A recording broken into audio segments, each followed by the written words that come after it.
Hello everyone. मैं हूँ अरुणिमा चंद्रा और हमारे साथ हैं doctor Kavita Goyal. Hello ma'am. Hello.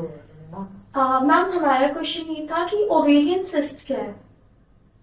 Ovarian cyst होता है, ओवरीज जो होती हैं लेडीज में, उसमें पानी की गांठें बन जाती हैं, उसको ओवेरियन सिस्ट बोलते हैं। ओके। तो मैम, लाइक जैसे कि सोनोग्राफी रिपोर्ट्स वगैरह में आती है कि बहुत सारे काइंड ऑफ सिस्ट वो दिखाते हैं वहाँ पे, लाइक चॉकलेट सिस्ट भी, लोकेट सिस्ट भी। तो इसके क्या क्या काइंड्स है और क्या अलग अलग प्रिवेंशन वगैरह भी होते हैं इसके? इसमें ऐसा होता है, ओवेरियन सिस्ट एक तो सिंपल सिस्ट होती है, सिंपल फॉलिकुलर सिस्ट जो सिर्फ पानी की होती है। फिर कुछ कॉम्प्लेक्स सिस्ट होती है। कॉम्प्लेक्स का मतलब है कि सॉलिड मटेरियल हो सकता है, उसमें सेमी सॉलिड मटेरियल हो सकता है, जैसे जो आपने बोला चॉकलेट सिस्ट है हम्म। या हेमोरेजिक सिस्ट है। एक थोड़ा और कॉम्पोनेंट हायर साइड में होता है, उसको कहते हैं डर्मोइड सिस्ट। और कुछ बेनाइन ट्यूमर्स होते हैं, फाइब्रोमा या और फिर कुछ चौथे नंबर पे मेलिग्नेंट ट्यूमर्स जो होते हैं, जो कैंसर वाले ट्यूमर्स होते हैं, ओवेरियन ओवेरियन ट्यूमर्स होते हैं। तो चार तरीके के ट्यूमर्स होते हैं इसमें। तो मैम, इसका इफेक्ट हमारे मेंस्ट्रुअल साइकिल जो है, पीरियड साइकिल होते हैं, उस पर भी पड़ता है?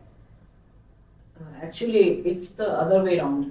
मतलब पीरियड्स में गड़बड़ है इसलिए ओवेरियन सिस्ट बन रही है। ओके। एक रीजन तो ये होता है, जो सिंपल वाली जो ओवेरियन सिस्ट वगैरह होती है वो। और जो दूसरे टाइप की मैंने आपको जो हायर काइंड की बताई है, कॉम्प्लेक्स सिस्ट होती है, वो तो फिर कभी भी बन सकती है। वो फिर पीरियड्स को प्रॉब्लम दे सकती है या कुछ इरेगुलरिटीज से प्रेजेंट करती है, जिससे हमें मालूम चलता है कि हमारी बॉडी में कुछ अनयूजुअल हो रहा है।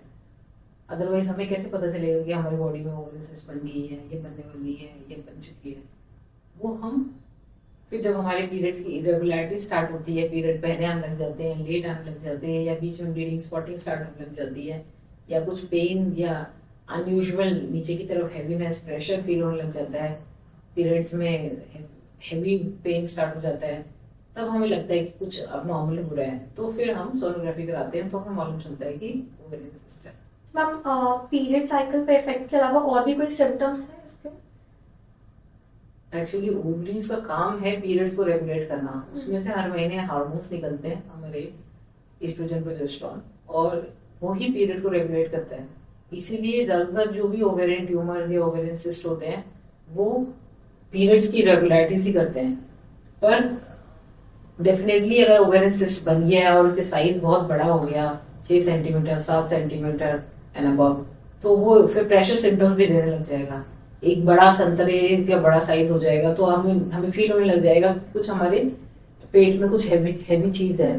तो हमें वो पेन भी कर सकता है, हमें ड्रैगिंग सेंसेशन भी दे सकता है, कुछ एब्डोमिनल डिस्कम्फर्ट या ब्लोटिंग या डिस्टेंशन भी फील हो सकती है, डायरिया, नोजिया, वॉमिटिंग भी हो सकती है। इस तरह से ही प्रेजेंट करते हैं। ओके। मैम, इसके क्या क्या ट्रीटमेंट्स हैं और कैसे क्योर हो उससे? जैसे हमने आप देखा, जो सिंपल वाले सिस्ट होते हैं, अगर पीरियड्स की साइकिल्स रेगुलर चलती रहेंगी तो वो कई बार 2-3 साइकिल्स के बाद सेल्फ रिजॉल्व भी हो जाते हैं। और जिनमें हमें लगता है कि ये सेल्फ रिजॉल्व नहीं होंगे, उसमें हम पीरियड्स की साइकिल्स को रेगुलर करते हैं।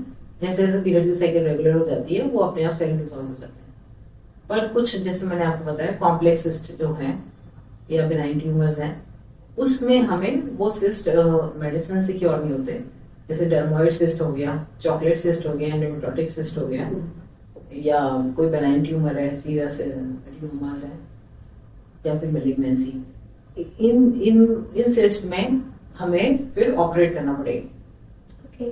तो मैम, जैसे आपने बोला कि कॉम्प्लिकेटेड सिस्ट भी होते हैं, वो डिपेंड कर जाता है। तो क्या जो कॉम्प्लिकेटेड सिस्ट है, इसकी पॉसिबिलिटी है कि ये क्योर होने के बाद वापस भी हो सकते हैं आफ्टर एज गैप? और हाँ, डेफिनेटली जो भी कॉम्प्लेक्सेस बन रहे हैं, ये हमारी बॉडी की टेंडेंसी है। किसी पर्टिकुलर लेडी में अगर कोई एक ओवरी में कॉम्प्लेक्सेस बन गया, तो दोबारा उसके दूसरे ओवरी में भी बनने का वो चांस है, या सेम ओवरी में भी बनने के चांस होते हैं। तो डेफिनेटली एक बार ऑपरेट होने के बाद हमें दोबारा ना बने, उसके लिए भी कुछ स्पेसिफिक मेडिसिन या कुछ प्रिकॉशंस लेने पड़ते हैं। ओके। तो मैम, क्या क्या प्रिकॉशंस हम पहले से ले सकते हैं? जैसे सिंपल सिस्ट और ये जो वैसे बन जाते हैं, इसमें तो मैंने आपको बताया कि पीरियड की रेगुलरिटी सही होनी चाहिए। पीरियड्स में जैसे आजकल आपने देखा पॉलिसिस्टिक ओवरीज, वो भी एक टाइप की ओवेरियन सिस्ट टाइप का ही डिजीज है। ये सब इसलिए हो रही है क्योंकि लाइफस्टाइल चेंजेस करने जरूरी है। आप बहुत ज्यादा सीडेंटरी लाइफस्टाइल नहीं अडॉप्ट कर सकते। आपको कुछ रेगुलर फिजिकल एक्टिविटी होनी चाहिए। फूड में आपको high fibre diet, high protein diet लेनी चाहिए। बहुत ज्यादा white floor and white sugar को अवॉइड करना चाहिए। This is very important for ovarian health. अगर हम लाइफस्टाइल चेंजेस को मेंटेन करके रखेंगे तो इंसिस्ट के बनने की टेंडेंसी कम हो जाती है। Okay, so thank you so much, ma'am. That's all for today. Thank you so much and follow, subscribe and like. और आगे के वीडियोस के लिए just follow us. Thank you.